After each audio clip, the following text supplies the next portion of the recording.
First of all এই অধ্যায়কে আমরা এটা কোন অধ্যায়? কেমিস্ট্রি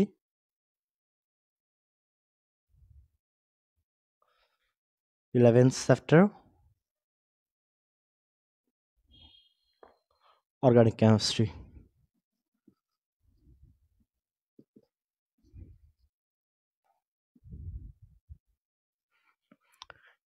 এই অধ্যায়টার মাদার চ্যাপ্টার হচ্ছে তোমাদের অর্গানিক কেমিস্ট্রি। সো এখন লেখা ক্লিয়ার স্ক্রিন একটু জানাতো দ্রুত। লেখা ক্লিয়ার যদি থাকে তাহলে আমি শুরু করে দিতে পারবো ইনশাল্লাহ। একটু ওকে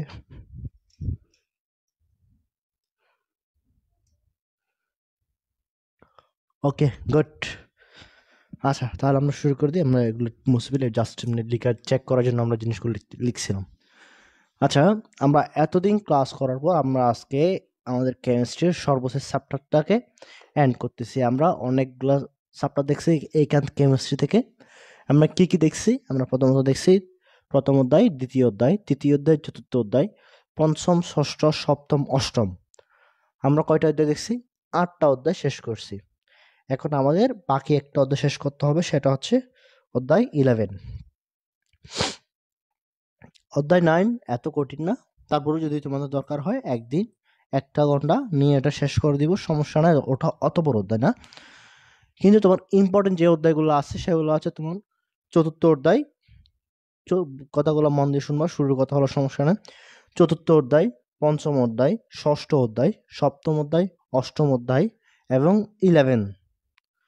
11তম অধ্যায়। এই কয়টা অধ্যায়?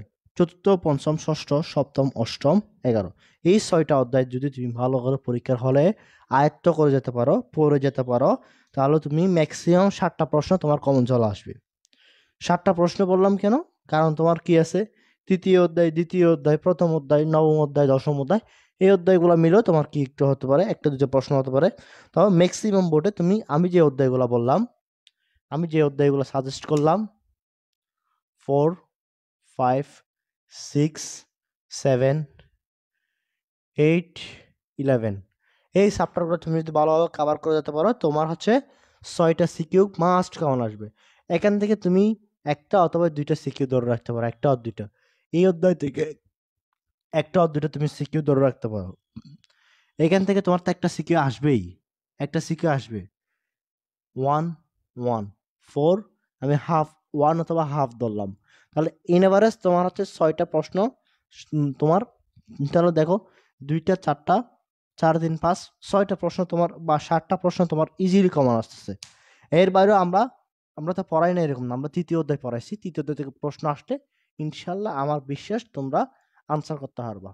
Okay clear. তাহলে আজকে আমরা দেখতেছি খনিজ পদার্থ, জীবাশ্ম জ্বালানি। জীবাশ্ম জ্বালানি জিনিসটা কি, বা এই অধ্যায়ের মূল পড়ালেখাগুলো হবে তোমার জৈব যৌগ বা অর্গানিক কেমিস্ট্রি নিয়ে। একটা কথা মাথা ঠান্ডা হবে, রিল্যাক্স। আজকের পড়াশোনাগুলা খুবই একটু টিপিক্যাল। টিপিক্যাল বলতে অত বেশি টিপিক্যাল না যায় তোমার মাথার উপর দিয়ে যাবে, তুমি বুঝবা না, ওরকম না। জিনিসগুলো হচ্ছে একটু মাথার মধ্যে, একটু মাথাটাকে একটু খাটাইতে হবে, একটু ভালোভাবে দেখতে হবে, তাহলে হচ্ছে জিনিসগুলা ইজিলি কভার হবে। আমরা কয়েকটা পর্ব আকারে এই ক্লাসগুলো নিব। একটা পর্বে এই ক্লাসটা এই অধ্যায়টা শেষ করা সম্ভব না। আজকে ক্লাস পর্ব 1। Okay clear. তাহলে আমরা আজকে জানবো হচ্ছে জৈব যৌগ নিয়ে। এই অধ্যায়ের মেইন টপিক হচ্ছে তোমার জৈব যৌগ। এই অধ্যায়ের মেইন টপিক কি? জৈব যৌগ। এখন আমাকে বলো ভাইয়া, তোমরা এতদিন পড়ার পরে এতটুকু জিনিস তোমাদের ধারণা হওয়ার বিষয়, বা এতটুকু জিনিস তোমরা বোঝার বিষয়, জৈব যৌগ জিনিসটা কি? কেউ একজন, জৈব যৌগ জিনিসটা কি? এতটুকু জিনিস ধারণা হওয়ার কথা। ইউনিভার্স এতদিন তোমরা পড়াশোনা করার পরে জৈব যৌগ জিনিসটা ধারণা হওয়ার কথা। জৈব যৌগ জিনিসটা কি? মানুষ, উদ্ভিদ এবং প্রাণী দেহের ভিতরে যত সব যৌগ কাজ করে সবগুলোই কি তোমার জৈব যৌগ। এটা জাস্ট এমন একটা নর্মাল ভাষায়, উদ্ভিদ এবং প্রাণী দেহের মধ্যে যত জৈব যত যৌগ ঘটক না কেন সবগুলাই জৈব যৌগ। ল্যাবরেটরিতে হোক বা তোমার শরীরে হোক বা প্রাণীর শরীরে হোক বা যে কোনো শরীর, যে যৌগ ঘটুক না কেন ওটা জৈব যৌগ। কিছু কিছু অজৈব যৌগ আছে, আমরা ওইগুলো নিয়েও জানবো। তাহলে আমরা জৈব যৌগের একটা যদি প্রপার সংজ্ঞা দাঁড়াতে চাই, হাইড্রোকার্বন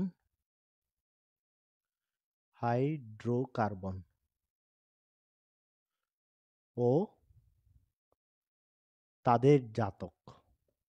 জৈব যৌগ জিনিসটা কি সেটা এখন আমি বলতেছি, একটু ভালো করে বুঝো। হাইড্রোকার্বন ও তাদের জাতককে আমরা কি বলবো? জৈব যৌগ বলবো। এখন ভাই জাতক শব্দের অর্থ কি? হাইড্রোকার্বন তো আমরা চিনলাম, ভালো কথা, হাইড্রোজেন এবং কার্বনের বন্ধন। হাইড্রোজেন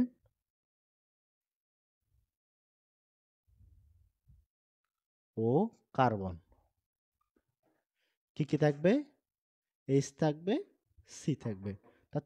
সিএস যেখানে থাকবে আমরা সেটাকে কি বলবো? জৈব যৌগ বলবো। কিন্তু ভাই এখানে যে আরেকটা কথা আছে, তাদের জাতক, এই কথাটার অর্থ কি? সি হাইড্রোকার্বনের নরমাল সংখ্যা তো আমরা যেটা জানি CXHY। সো এখন আমাদের একটা জিনিস জানার দরকার, সেটা হচ্ছে হাইড্রোকার্বন ও তাদের জাতক। যে জাতক শব্দটা আমরা ইউজ করছি এখানে, এই জাতক শব্দটার মিনিংটা কি? কে একজন, এনিওয়ান? আচ্ছা, জাতক শব্দ হচ্ছে একই জাতের। জাতক শব্দের একটা জিনিস, একই জাতের এবং ধর্ম কি থাকবে? একই জাতের ধর্মগুলি তোমার কি থাকবে? আচ্ছা, এটাকে আরো সুন্দরভাবে লিখতে পারি আমরা,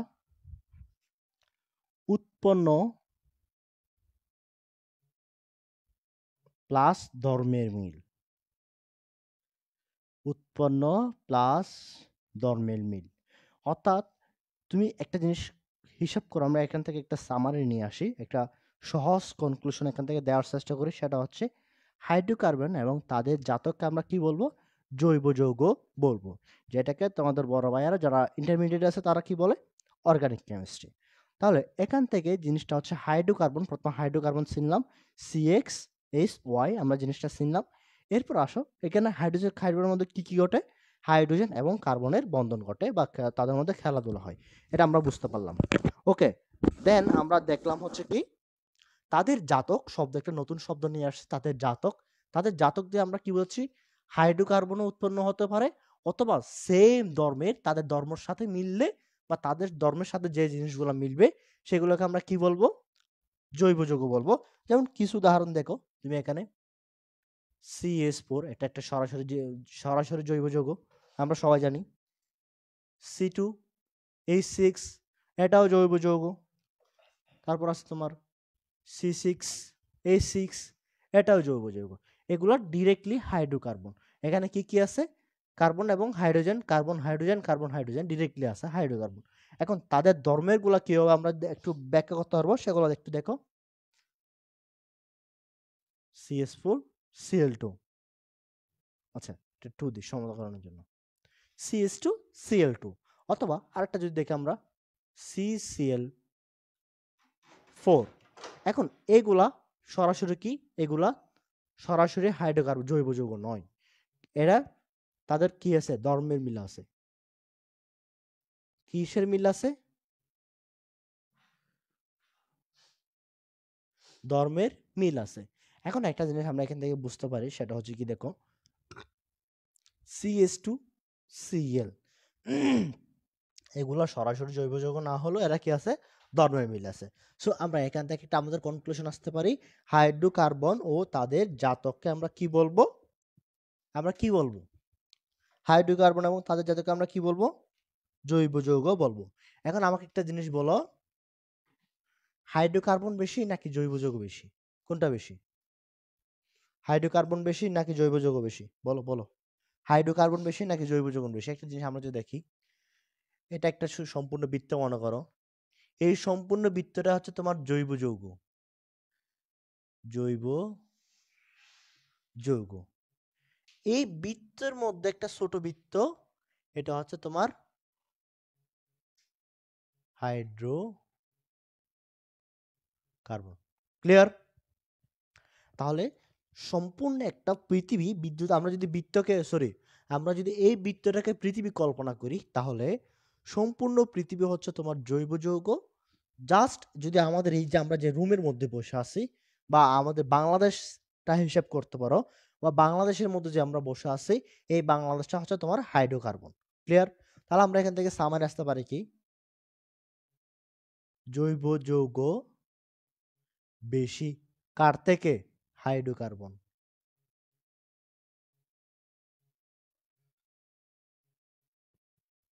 ক্লিয়ার? আমরা এতটুকু জিনিসকে এখান থেকে বুঝতে পারছি। তো এইটা তোমরা একটু খাতায় তুলে ফেলো কোন জিনিসটা। আমি সরে আসলাম স্ক্রিন থেকে, খাতায় তুলে ফেলো।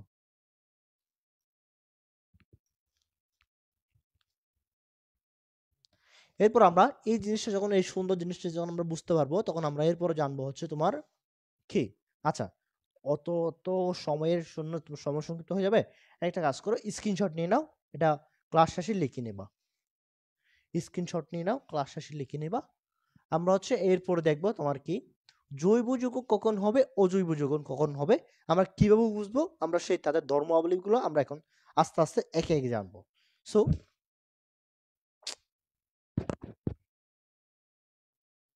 একটু ওয়েট, জাস্ট ওয়েট মিনিট।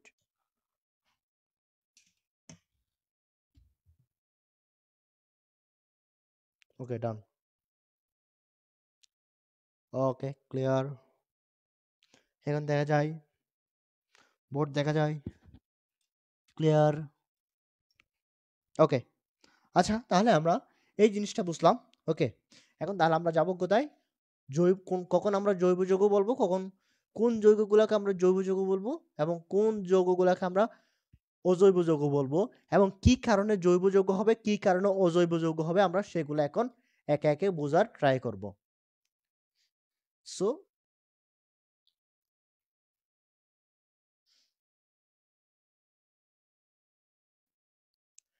ওকে, আমরা যদি এখন দেখি জৈব যৌগ এবং অজৈব যৌগ।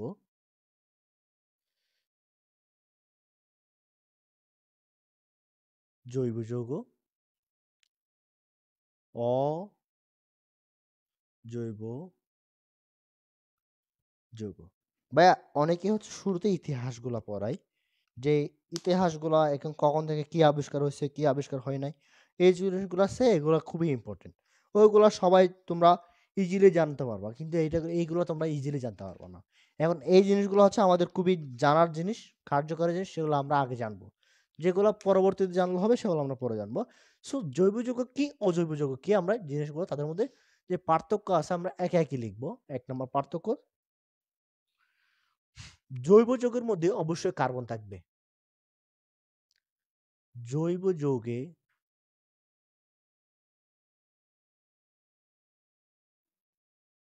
অবশ্যই কি থাকবে? কার্বন নামক পদার্থটা থাকবে, মৌলটা থাকবে।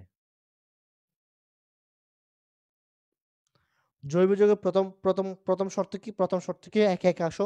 কোরআনে হাফেজ, কোরআনে হাফেজের মতো আমাদেরকে জানতে হবে।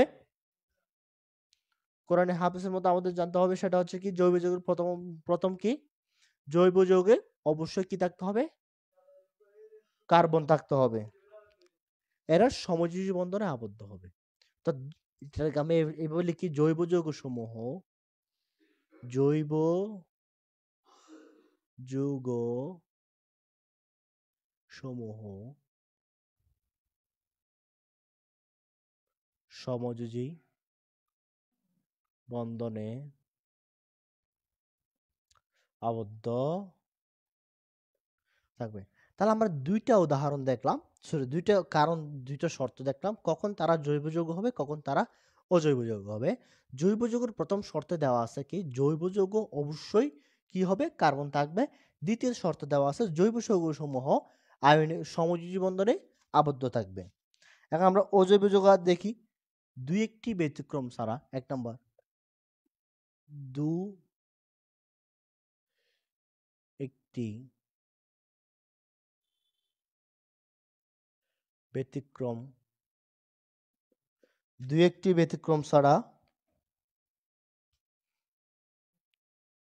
সাধারণত আমরা কি জানি, একটা যখন এটা থাকবে আর একটা ওটা থাকবে না, এটা হচ্ছে একদম স্বাভাবিক জিনিস, ওটা অস্বাভাবিক কিছু না। দুই একটি ব্যতিক্রম ছাড়া সাধারণত অজৈব যৌগের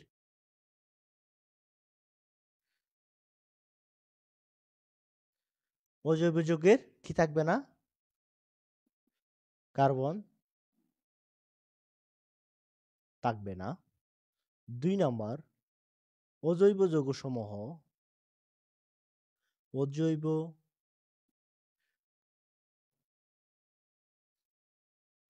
যৌগসমূহ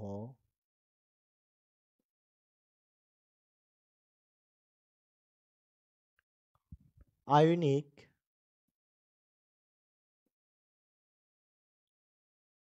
এবং সমযোজী বন্ধনে আবদ্ধ হবে।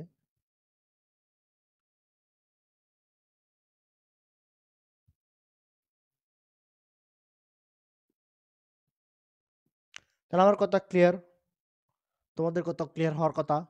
প্রথমত কারণ আমি শর্ত বললাম কেন জৈব যৌগ হবে, জৈব যৌগ হওয়ার জন্য প্রথম শর্ত বললাম তাদের মধ্যে কি থাকতে হবে, কার্বন থাকতে হবে। তাদের মধ্যে কি থাকতে হবে, কার্বন থাকতে হবে। জৈব যৌগ হওয়ার প্রথম শর্ত বললাম তাদের মধ্যে কি থাকতে হবে, কার্বন থাকতে হবে।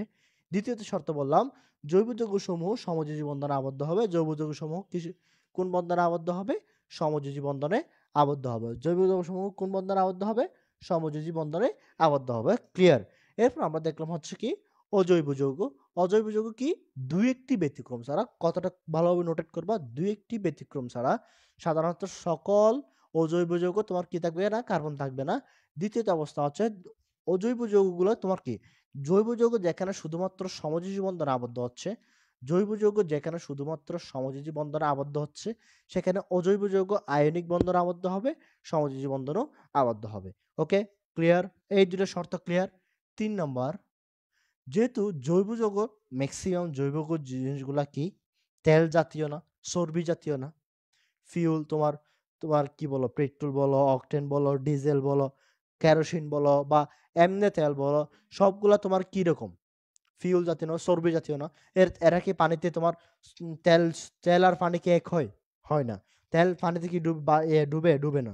তাহলে তারা কি নয়, পানিতে দ্রবণীয় নয়, পানিতে দ্রবণীয় নয়। এখন এরা যেহেতু পানিতে দ্রবণীয় নয় তাহলে এরা কি, দ্রবণীয়। কোথায় দ্রবণীয়, ভালোভাবে লিখে দিই, পানিতে দ্রবণীয়। ক্লিয়ার। তাহলে একটা দ্রবণীয় নয় আর একটা দ্রবণীয়।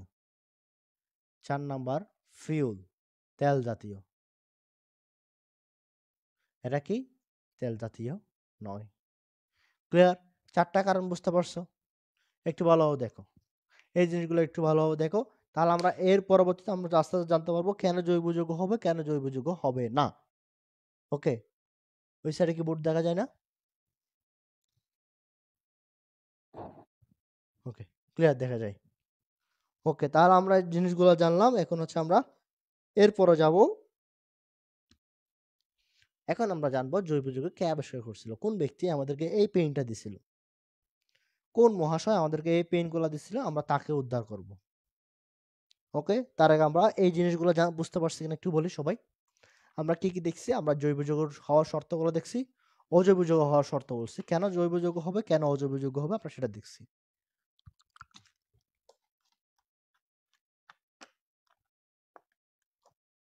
ওকে, সো দেখো, প্রথমত বললাম জৈব যৌগ সমূহ কার্বন, তারপর একটু একদম ভালোভাবে মুখস্থ করবে, এটা ক নাম্বারের জন্য প্রশ্ন পরীক্ষা চলে আসবে। আর দিকে তাকা থাকে একটা মুখস্থ করো, বোর্ডের দিকে দেখবা না, বা তুমি অন্য সাইডের দিকে জিনিসটা একবার মুখস্থ করো। প্রথমত জৈব যৌগে কার্বন থাকবে, অজৈব যৌগে কিছু ব্যতিক্রম ছাড়া কার্বন থাকবে না। দ্বিতীয়ত হচ্ছে জৈব যৌগ সমূহ সমযোজী বন্ধনে আবদ্ধ, অজৈব যৌগ সমূহ তোমার আয়নিক এবং সমযোজী দুইটা বন্ধনে আবদ্ধ। 3 নম্বর, এরা প্রাণীতে দ্রবণীয়, ওরা প্রাণীতে দ্রবণীয় নয়। 4 নম্বর হচ্ছে কি, এটা কি ফিউল জাতীয়, ওরা কি জাতীয়, ফিউল জাতীয় নয়। 5 নাম্বার, আরেকটা আমরা যদি আরেকটা অ্যাড করতে যাই, এদের গলনাঙ্ক,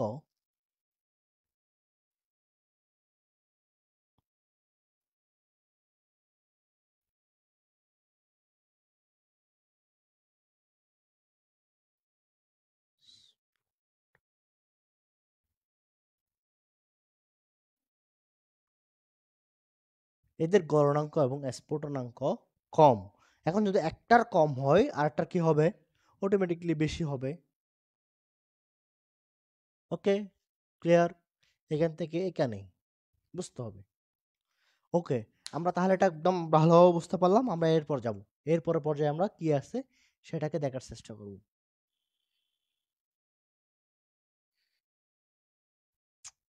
বড় দাগ থেকে যাচ্ছে কেন?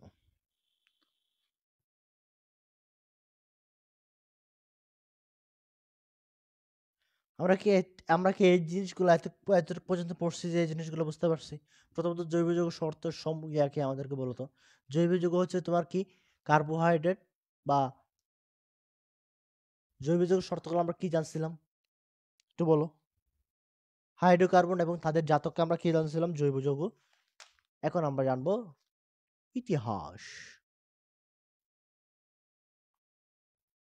ইতিহাস বললে ভুল হবে। এখানে হচ্ছে আমরা একটা জিনিস বলতে পারি, সেটা হচ্ছে তোমার কি প্রাণশক্তি মতবাদ। আমরা এখান থেকে একটা ইতিহাস না বলে এটাকে এইভাবে সুন্দরভাবে বললাম। আমরা কেমিস্ট্রি, আমরা সায়েন্সের স্টুডেন্ট, আমরা কি ইতিহাস পড়বো না? আমরা জিনিসটাকে এইভাবে লিখি, প্রাণশক্তি মতবাদ। প্রাণ শক্তি মতবাদ কে বলছিল? এটা প্রাণশক্তি মতবাদ দিছিল কে? বিজ্ঞানী বার্জেনিয়াস, যে হচ্ছে মূল হোতা। কে দিছিল? বার্জেনিয়াস। এটা তোমরা জানো, এটা মতবাদ না, এটা কোন বিজ্ঞানী দিছিল এটার নাম। মতবাদটা কি দিছিল সেটা আমি একটু বলি। উদ্ভিদ ও প্রাণীদেহের মতবাদটা এইখান থেকে মতবাদ শুরু। উদ্ভিদ এবং প্রাণীদেহের উদ্ভিদ এবং প্রাণীদেহের রহস্যময়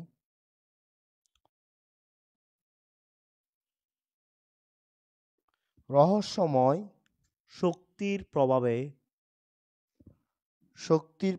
জৈব যৌগ শক্তির প্রভাবে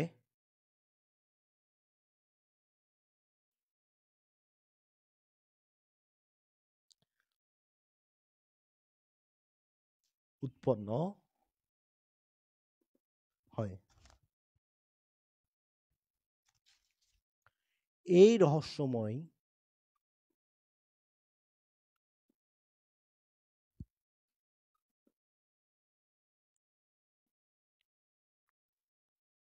হলো কি তোমার প্রাণ শক্তি।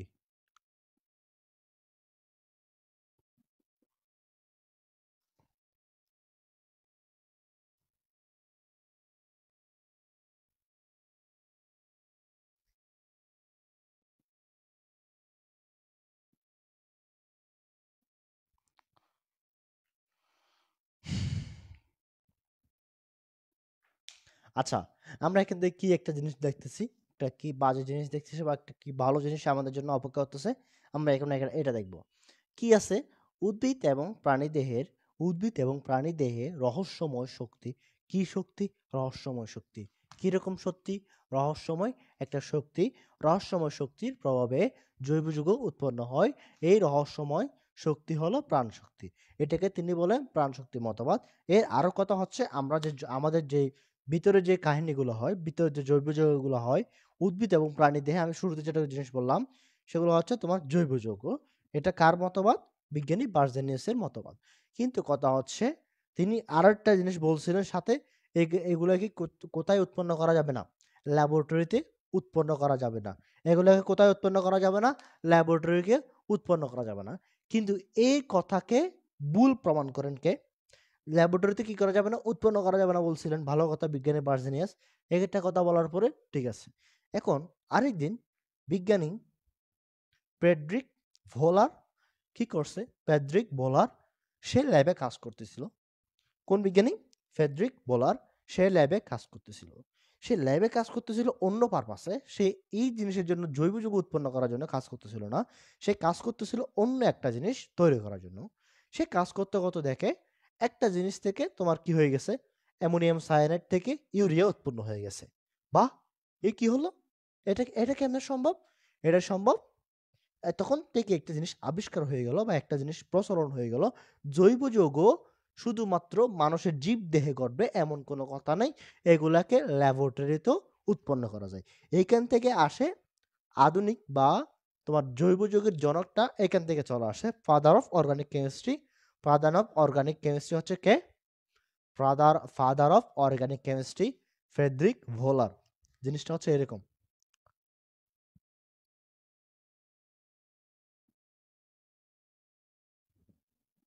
ফ্রেডরিক ও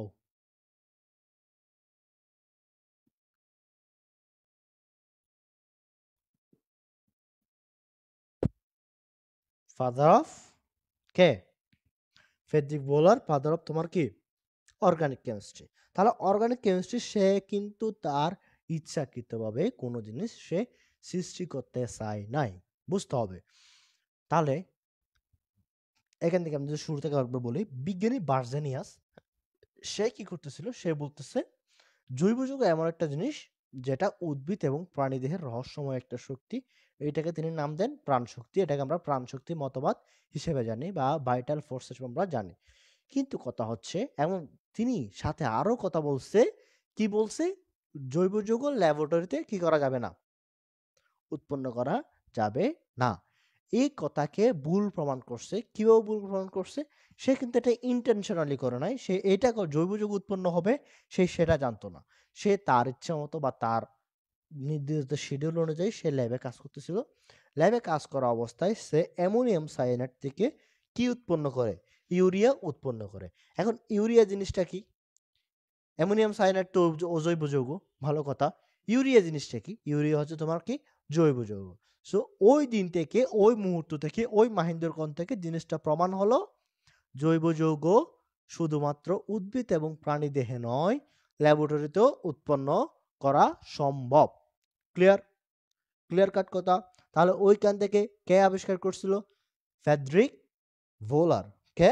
ফ্রেডরিক হোলার। কে আবিষ্কার করছিল? ফ্রেডরিক হোলার। ওকে, ক্লিয়ার? বুঝতে পারছো? এখানে ভোলার যাবা, তার নামটা হচ্ছে সঠিক উচ্চারণটা হবে ব এবং হ এর মাঝখানে। ক্লিয়ার? এত জিনিস ক্লিয়ার। এখন আমরা কোন বিজ্ঞান, কোন ইয়া থেকে তোমাদের আমরা একটু যদি ওই ইয়াটা দেখতে যাই, অ্যামোনিয়াম সায়ানাইডের জিনিসটা যদি আমরা একটু দেখতে যাই,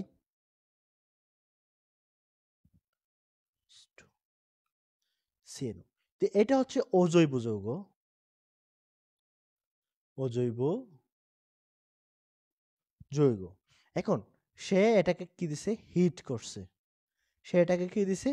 হিট দিছে। এখন হিট দেওয়ার ফলে কি উৎপন্ন হয়েছে?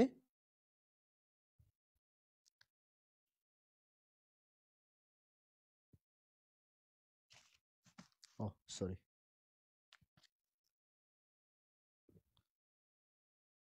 ও আমি ভালো বলতেছি কেন, H2N CO NH2। এখন আমাকে একটা জিনিস বলো, আমি একটা জিনিসটা আমি হচ্ছে সাদাই লিখে ট্রাই করতেছিলাম, বাট এভাবে জিনিসটা এভাবে সুন্দর। সে অ্যামোনিয়াম সায়ানাইড থেকে জিনিসটা কাজ করতেছিল। সে এটাকে হিট করছে, প্রয়োজনে বেশি হিট করে ফেলছে। তখন সে কি পেল? ইউরিয়া পেল বা ইউরিন পেল।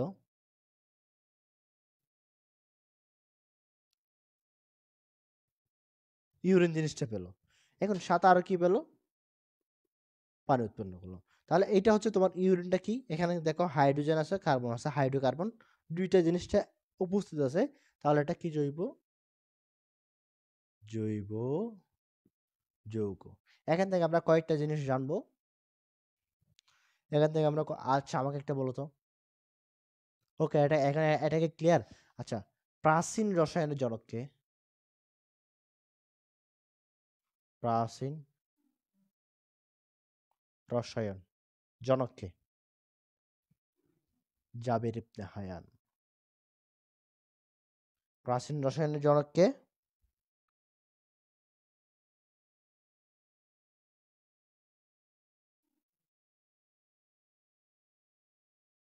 জাবের ইবনে হায়ান। আধুনিক রসায়নের জনককে?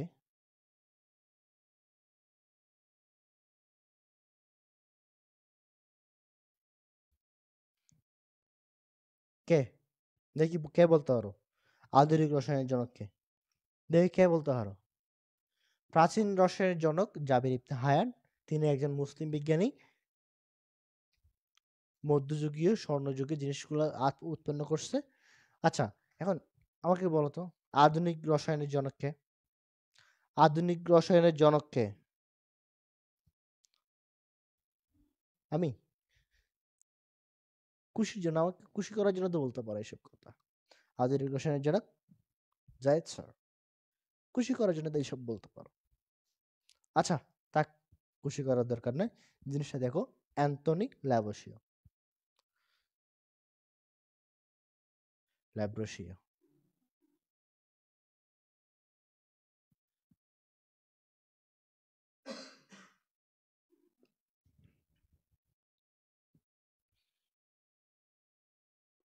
অ্যান্টনি ল্যাব্রোসিও হচ্ছে কি আধুনিক রসায়ন। এখন জৈব যৌগের জনককে? জৈব রসায়নের জনককে? জৈব রসায়নের জনককে ফ্রেডরিক ভোলার।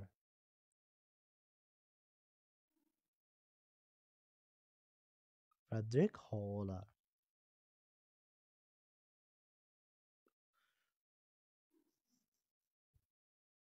ওকে, এটা হচ্ছে তোমার বেসিক কর্নার।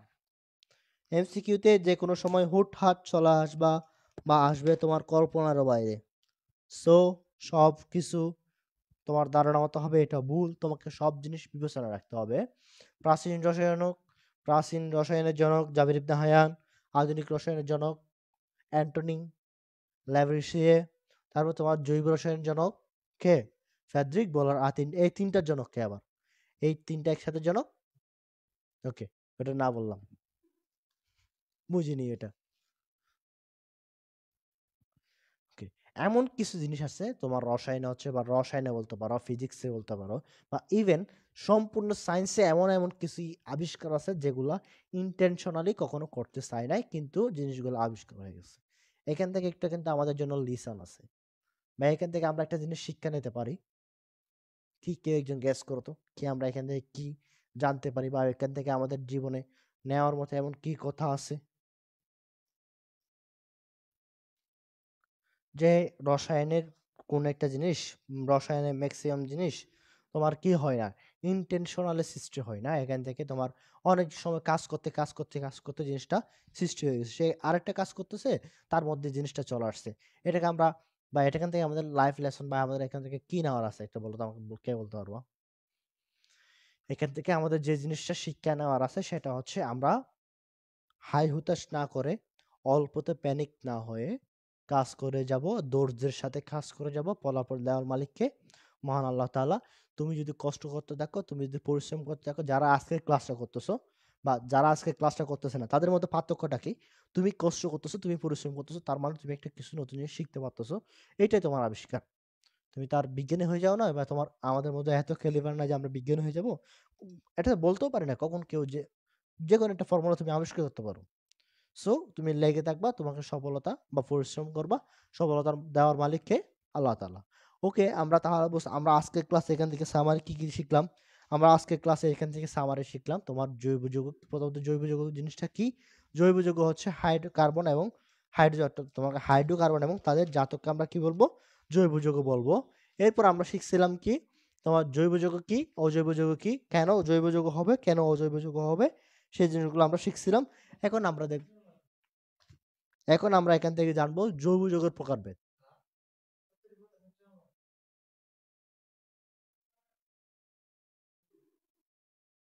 জৈব যৌগের আমরা প্রকারভেদ গুলো দেখবো। তোমাদের বইয়ে জিনিসটা একটু ভুল আছে, তোমাদের বইয়ে দেওয়া আছে হাইড্রোকার্বনের প্রকারভেদ। ওইটা হাইড্রোকার্বনের প্রকারভেদ হবে না, এটা জৈব যৌগের প্রকারভেদ হবে। 1 মিনিট, একটু একটু হালকা পানি খেয়ে নিই।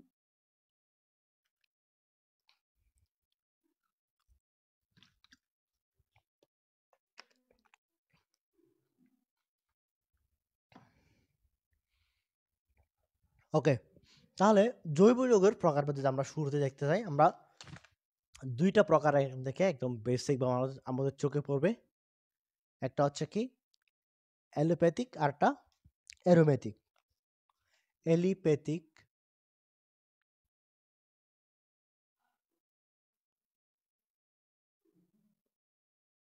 অ্যারোম্যাটিক।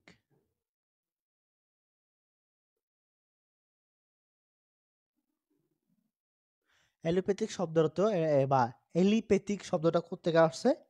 এবং অ্যারোমেটিক শব্দটা কোথা থেকে আসছে আমরা জিনিসগুলো দেখব। এলিপার, এলিপার থেকে তোমার অ্যালোমেটিক শব্দটা আসছে। এলিপার শব্দের অর্থ হচ্ছে কি চর্বিজাত, চর্বিজাত। এই কথা থেকে তোমার কি আসছে এলিপ্যাথিক শব্দটা আসছে। এবং অ্যারোমেটিক শব্দ হচ্ছে কি তোমার সুগন্ধ জাতীয়, সুগন্ধ। অ্যারোমেটিক, অ্যারোমা, বা এখান থেকে এটা হচ্ছে কি তোমার কোত্থেকে আসছে এরোমা থেকে। তাহলে আমরা দুটো জিনিস জানলাম। এরপর আমরা জানবো এটার আরো শ্রেণী বিভাগ আছে বা বিভাগ আছে অ্যালিপ্যাথিকের। সেটা হচ্ছে কি মুক্ত শিকল এবং বদ্ধ শিকল। এটার আবার দুই প্রকার আছে। কি কি বলতে পারো? সম্পৃক্ত,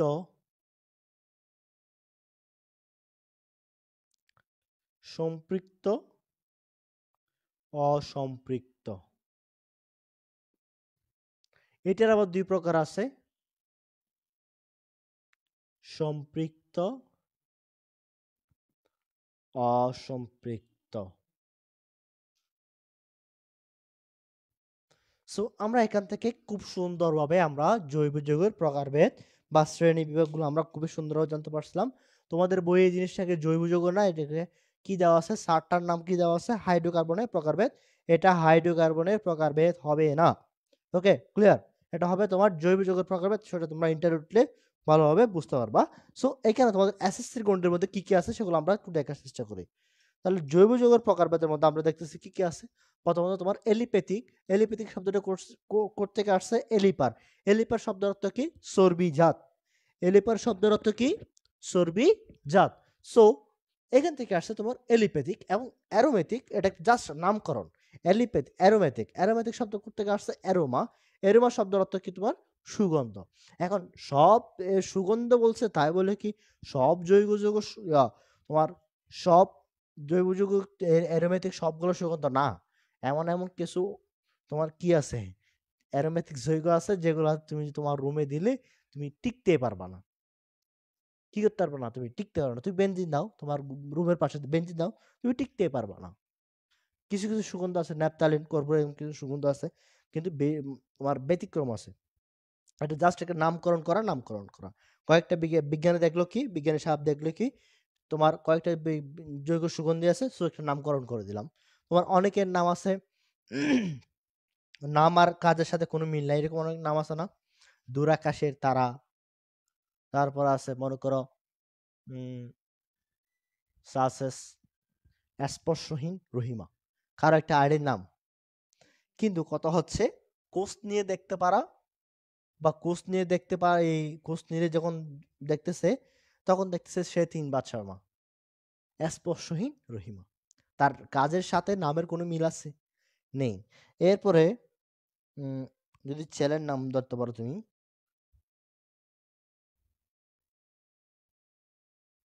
যাক আমরা ওইদিকে না যাই, আমরা এইখানে আসি, আমরা আমাদের পরামর্শের মধ্যে আসি। নামকরণ করলে সব জিনিস হয়ে যায় না, তোমার কি থাকতে হয় নাম এবং কাজের মধ্যে মিল থাকতে হবে, তখনই সেটা ভালো এক্সিট করবে। সো অ্যারোমেটিক সবগুলোতে যেমন তোমার সুগন্ধ হবে সেরকম কোনো কথা নাই, কিছু জিনিস আছে কি আছে বাজে দুর্গন্ধ আছে। সো এখন আমরা এক একে জানবো তোমার কোনগুলা অ্যারোপ্যাথিক কোনগুলা অ্যারোমেটিক, বা কিভাবে কি আমরা কোনটা কিভাবে চিনবো সেটাকে আমরা এখন আস্তে আস্তে জানবো।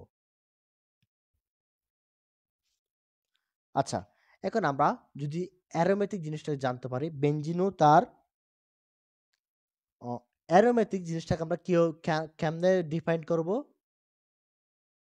বেনজিন ও তার, তো বেনজিন ও আমি এভাবে লিখি, বেনজিন ও বেনজিনের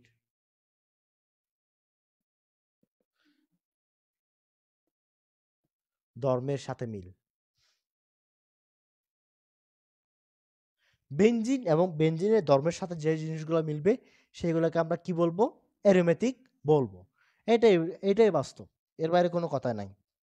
এরপর আসে তোমার অ্যালোপ্যাথিক কে আছে যেগুলো বেনজিন নয়, যেগুলো অ্যারোমেটিক নয়। যেগুলা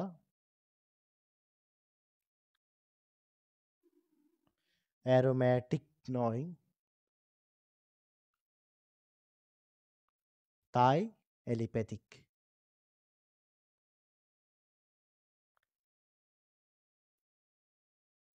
এটাই বাস্তব, এটাই সংজ্ঞা। এটা যদিও তোমার রসায়ন বা বিজ্ঞানের সংজ্ঞার মতো লাগতেছে না, কিন্তু এটাই সংজ্ঞা। তাহলে আমরা এখন বেনজিনটাকে আমরা একটু ড্র করার চেষ্টা করব।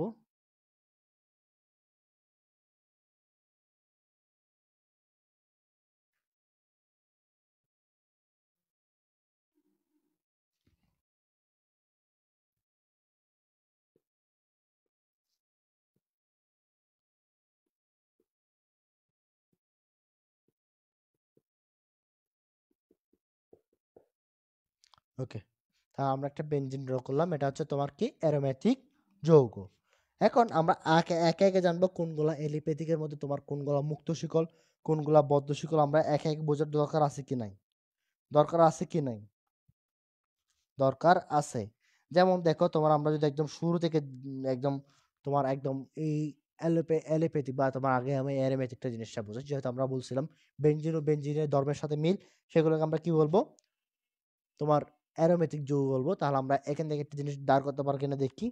সেটা হচ্ছে কি CH3।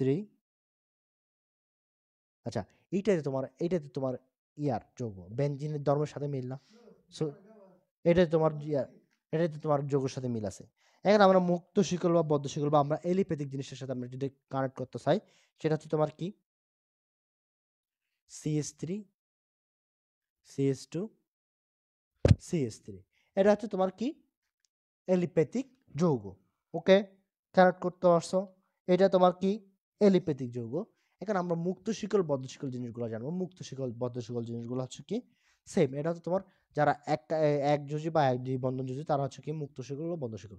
মুক্ত শিকল CH3 CH2 তারা একই সাথে একটাতে এক যুগলে কানেক্টেড। এটা হচ্ছে তোমার কি মুক্ত শিকল। এখন বদ্ধ শিকল জিনিসটা কি? বদ্ধ শিকল জিনিসটা হচ্ছে তোমার এরকম CH2 একই সাথে কানেক্টেড, H2C একই সাথে কানেক্টেড তোমার কে CH2। এই তোমার এটা হচ্ছে এইভাবে কানেক্টেড। আমি একটু সুন্দরভাবে যদি একটু লিখি CH2 এটা কার্বনের সাথে বন্ধন করবে, এইভাবে কানেক্টেড। এটা হচ্ছে তোমার কিসের উদাহরণ? বদ্ধ শিকলের উদাহরণ। বুঝতে পারছো? এখন সম্পৃক্ত অসম্পৃক্ত জিনিসগুলো আমরা দেখব। এটা তোমার সম্পৃক্ত উদাহরণ, এটাকে ক্যাচ করতে পারবা। তুমি অসম্পৃক্ত জিনিসটা যদি আমরা ক্যাচ করতে যাই, দেখো CH3 CH CH2 এটা হচ্ছে তোমার কি অসম্পৃক্ত। সম্পৃক্ত তুমি এইগুলোকে কাজে লাগাতে পারবা, সম্পৃক্তের জন্য তুমি এইগুলোকে কাজে লাগাতে পারবা বা এটাকে বুঝতে পারবা। ওকে, এখন এইখানে আসো তোমার বদ্ধ শিকলের আরেকটা হচ্ছে এটাকে তুমি সম্পৃক্ত যদি কাজে লাগাতে, একটা অসম্পৃক্ত জিনিস আমি দেখাই। এটা একটু মুছি আমি।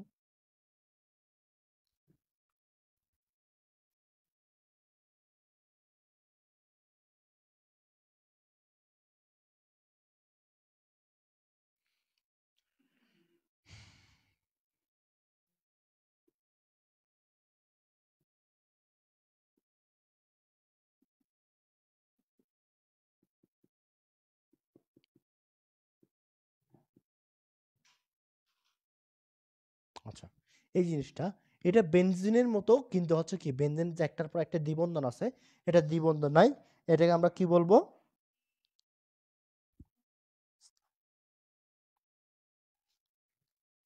আচ্ছা, তাহলে এটা কিসের মতো?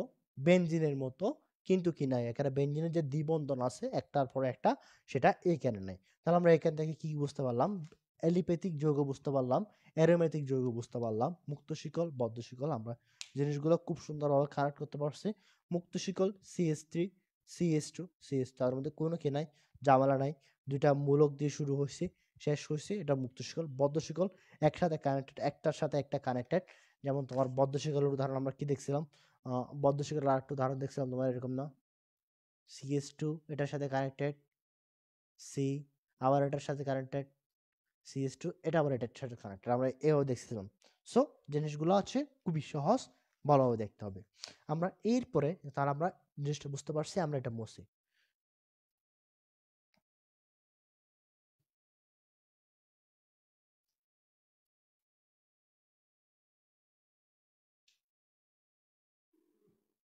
এখন আমরা জানবো সমগোত্রীয় যৌগগুলোকে আমরা কিভাবে চিনবো, বা সমগোত্রীয় যৌগগুলা কি আমরা সেটা সম্পর্কে জানবো।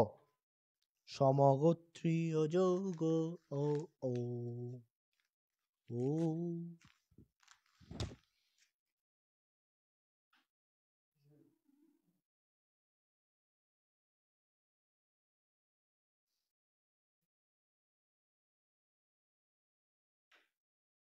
সমগোত্রীয় যৌগ। ওকে, আমরা সমগোত্রীয় যৌগ বোঝানোর আগে বা বোঝার আগে আমরা এখান থেকে খুব সুন্দর একটা কেমিস্ট্রি, একটা খুব সুন্দর আমরা একটা একটা জিনিস দেখব। সেটা হচ্ছে কি, তোমার লিখো, আমি লিখে দিচ্ছি, একটু লিখো। এককে বলা হয় কেমিস্ট্রিতে, আমরা এখানে এক জানাল 1 2 3 4 5 6 7। আচ্ছা, আমরা আলাদা আলাদা লিখি, শুরুতে লিখি। এককে এখানে বলা হয় মিথ, এককে কি বলা হয়, মিথ। 2 ইথ, 3 প্রোপ,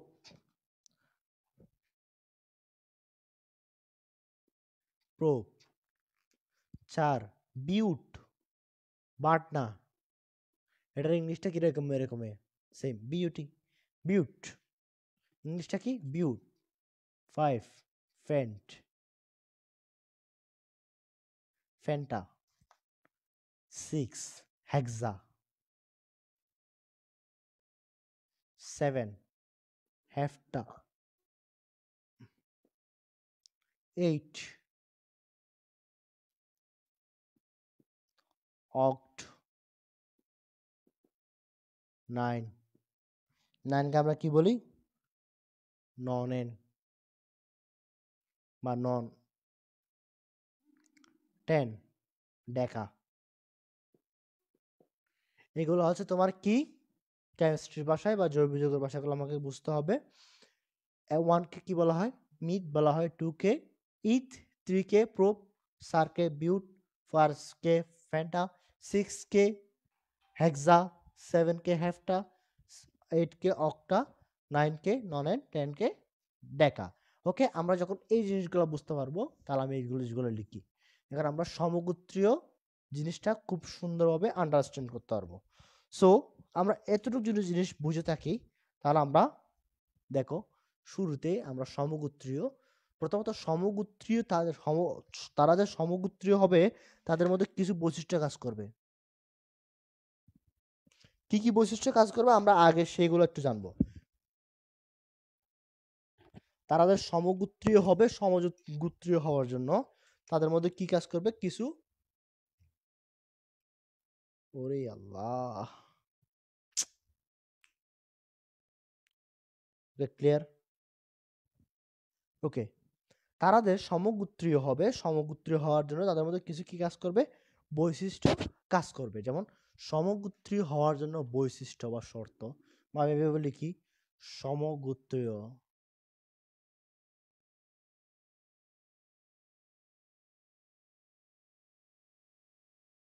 হবে যদি, 1 নম্বর, তাদের কি থাকতে হবে, নির্দিষ্ট ধর্মে মিল থাকতে হবে।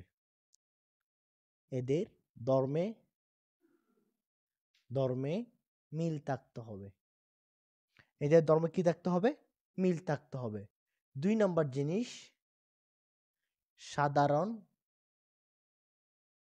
সংকেত থাকতে হবে, সংকেত থাকতে হবে। 3 নম্বর, আগে পরে, জিনিসটা বুঝতে পারবে, আগে লিখিবে, আগে পরে কার্বোহাইড্রেট মূলক থাকতে হবে, কার্বোহাইড্রেট মূলকের পার্থক্য হবে। মূলকের পার্থক্য হবে।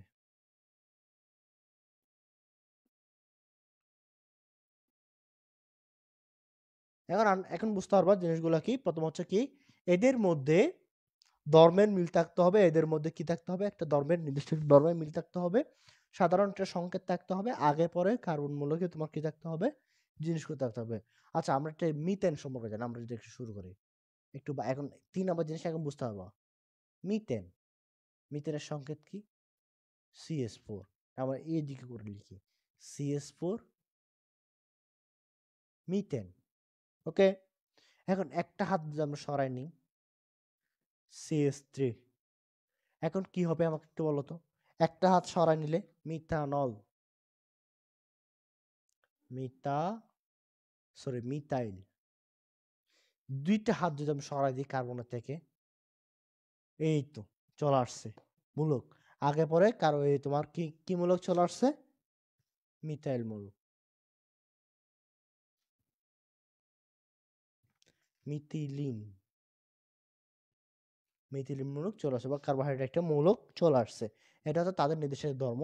তোমার একটা 4টা হাত কমপ্লিট আছে, একটা হাত চলে গেল, একটা হাত চলে গেল, দুইটা হাত চলে গেল, এইভাবে জিনিসটা কমপ্লিট হবে। এখন আমরা সমগোত্রী, যদি আমরা এইগুলো বৈশিষ্ট্যগুলো বুঝে থাকি, তাহলে আমরা এখন আস্তে আস্তে সমগোত্রীর দিকে রওনা দিব। তাহলে আমরা খুব সুন্দরভাবে বুঝতে পারবো সমগোত্রীর জিনিসগুলো কিভাবে হয়। তাদের ওদের একটা নির্দিষ্ট প্যাটার্ন থাকবে বা একটা পার্থক্য থাকবে। আমি বইয়ের মতো লিখবো না, একটু সুন্দরভাবে গোছায় গোছায় লেখার ট্রাই করবো। যেমন আমরা যদি শুরু করি 1 নম্বর,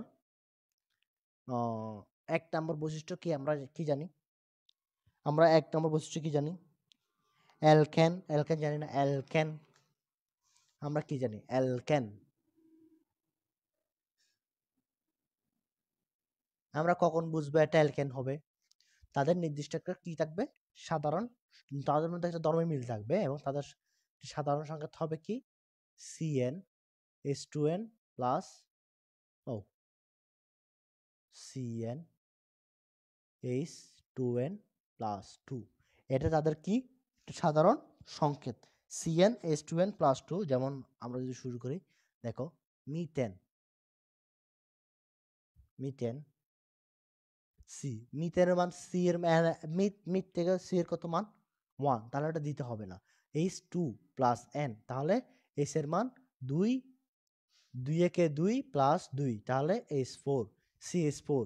CH4টা কিভাবে হয়েছে বুঝতে পারছো, দেখো আমি বুদ্ধি ভাই, মিথ মিথ সমান 1 না, মিথ সমান কত 1, তাহলে H যদি আমি এখানে হিসাব করি 2 ইন্টু 1 প্লাস 2, তাহলে এটাকে আমরা এভাবে লিখতে পারি না, H-টাকে C1 তো লিখতে হয় না, CH4। এটা কিভাবে আসলে বুঝতে পারলো এখন, মিথেন আমরা লিখলাম, বাইরের পর আমরা লিখলাম ইথেন, তাদের মধ্যে ধর্ম দেখো, ইথেন মানে 2 না, ইথ মানে 2 না, একটু ভাঙে ভাঙে বুঝেছি আমি জিনিসগুলা। তাহলে আমরা কি লিখলাম এখানে দেখো, C2 4 4 2 6, H6, C2 H6। সংকেতগুলো মুখস্থ করতে হবে না, জাস্ট এখান থেকে দেখবা কিভাবে বের করতে হয়। যে আমি তোমাদেরকে শুরুতে বললাম, মিথ 1, ইট 2, প্রোপ 3, বিউট 4, ফ্যান্ট 5, হেক্সা 4, হেক্সা 6, হেফটা 7, অক্স 8, ননে 9, ডেকা 10। তাহলে এরপর আমরা কি জানবো, propane, propane C3 H2 into 3 plus 2, তাহলে C3H8। বিউটেন, বিউটেন, বিউটেনে দেখো C4, এখানে আমরা সরাসরি লিখতে পারতেছি, তাহলে 7 দুগুণ 8 দুগুণ 10, 3 H10।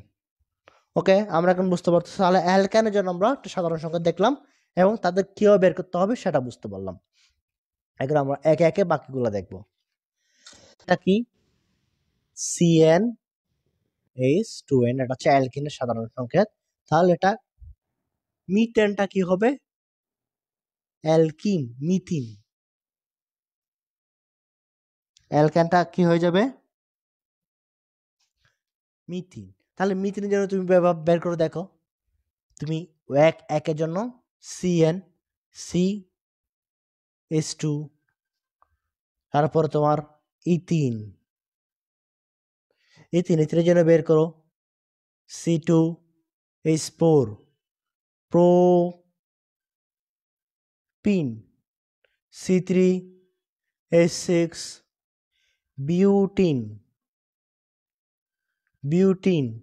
C4H8। ক্লিয়ার? কিভাবে বের করতেছি বুঝতেছো? কিভাবে কি করতেছি বুঝতেছো এখন?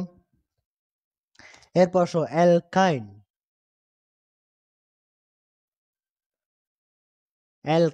অ্যালকাইনের সাধারণ সংকেত কি হবে?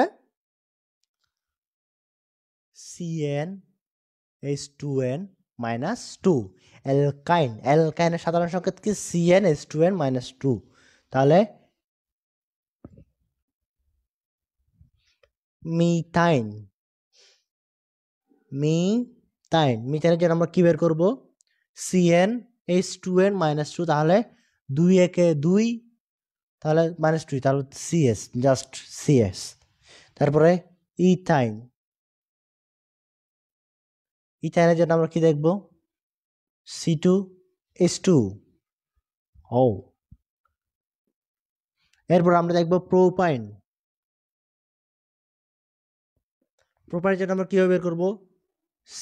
C3H4। এরপর আমরা দেখব বিউটাইন। আমরা জাস্ট 4টা করে বের করতেছি, তোমরা তো বাকিগুলো বের করতে পারবা, এ তো কঠিন না। আমি তো জিনিসগুলো শিখে দিচ্ছি কিভাবে বের করবা। 4, তাহলে 4 দুগুণ 8, -2, H6। কিভাবে বের করছি? এগুলো হচ্ছে সাধারণ সংকেত, এগুলো কি? সাধারণ সংকেত। তারা একই ধর্মের সাধারণ সংকেত মিল, তাহলে আমরা কি বলতে পারবো? তারা এক সমগোত্রীয় বলতে পারবো। যেমন বাংলাদেশের ক্ষেত্রে সমগোত্র চৌধুরী গোত্র, শেখদার গোত্র, হায়দার গোত্র, তারপর তোমার কি মুন্সি গোত্র, মোল্লা গোত্র, সেই অনেকগুলো গোত্র আছে। বা ঠাকুর পরিবার, তোমার ব্রাহ্মণ পরিবার, এরকম অনেক কিছু আছে গোত্র। সেম এখানে জিনিসগুলো কাজ করবে। Alkane, alkyne, অ্যালকাইন, alkane, alkyne, অ্যালকাইন। তাহলে অ্যালকেন তোমার কি? অ্যালকেনের কি? CnH2n+2, CnH2n+2। এটা মুখস্থ করবা। CnH2n+2 alkane. অ্যালকিন কি? CnH2n। অ্যালকাইন CnH2n-2।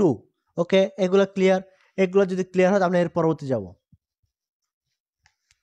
ওকে, ক্লিয়ার। এরপর আমরা দেখব অ্যালকোহল।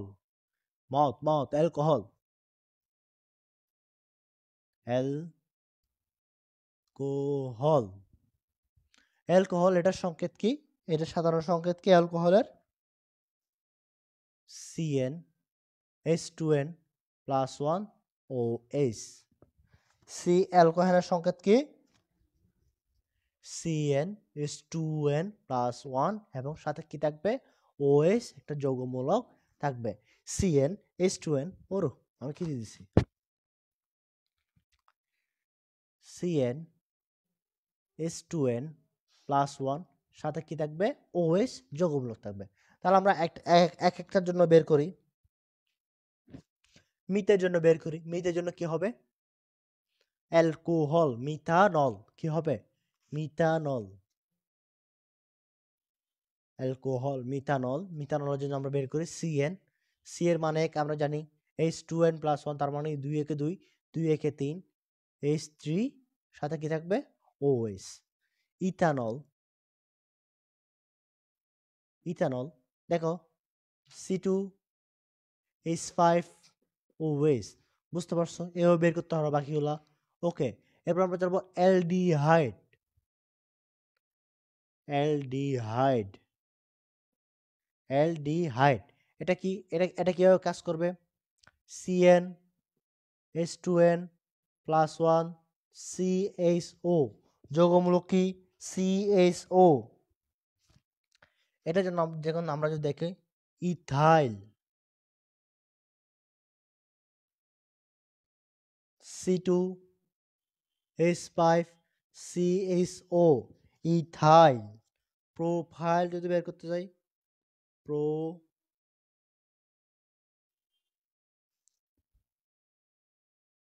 সরি, এটা নেল হবে। Ethanol, propanol. প্রোপানলের জন্য আমরা যদি বের করতে চাই C3, এইচ কত আসবে 3 × 6 = 7, CSO। এখানে এভাবে বের করতে পারবা কাহিনীগুলো কি কি হয়। তাহলে এরপর আমরা যাব অ্যালডিহাইড। অ্যালডিহাইড এখানে আমাদের বের করা হয়ে গেছে, আমরা অ্যালকোহল এবং অ্যালডিহাইড বের করেছি। আমাদের যা সারটা আছে carbonic acid, carboxylic acid, carboxylic acid, carboxylic acid.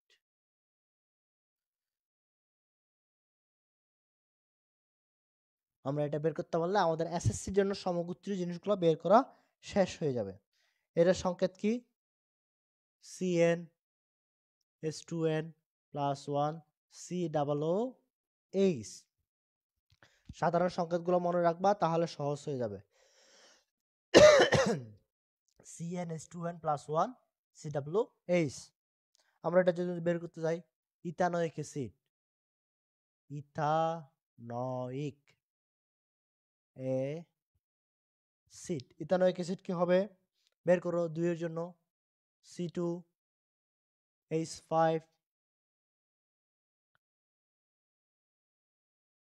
COOH। তারপর যদি আমরা প্রোপানোয়িক অ্যাসিড বের করতে যাই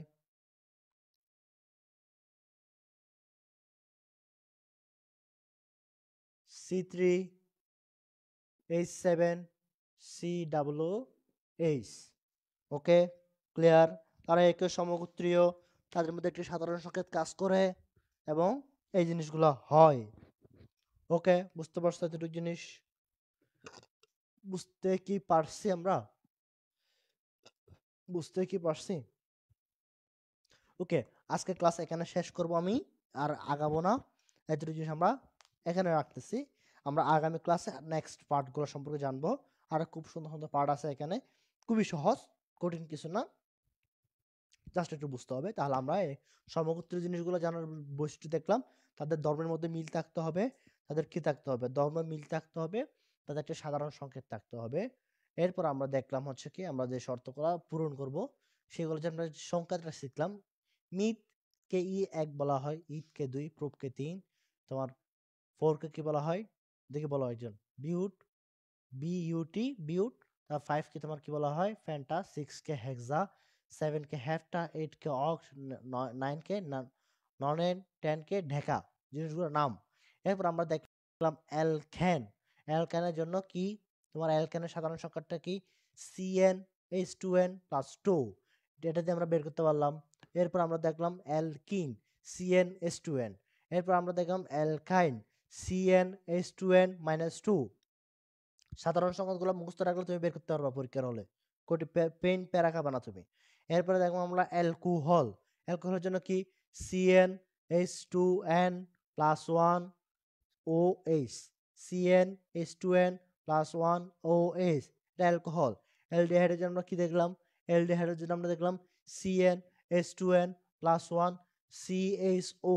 এগুলো শেষেরগুলো মূলক, যৌগমূলক, OH যৌগমূলক, CHO যৌগমূলক। ওকে, ক্লিয়ার। এরপর আমরা দেখলাম কি কার্বক্সিলিক অ্যাসিড। কার্বক্সিলিক অ্যাসিডের জন্য কি CnH2n+1 COOH। Okay, end of the class. আগামী ক্লাসের জন্য সকলের সুস্থতা কামনা করে আজকের ক্লাস এখানে শেষ করতেছি।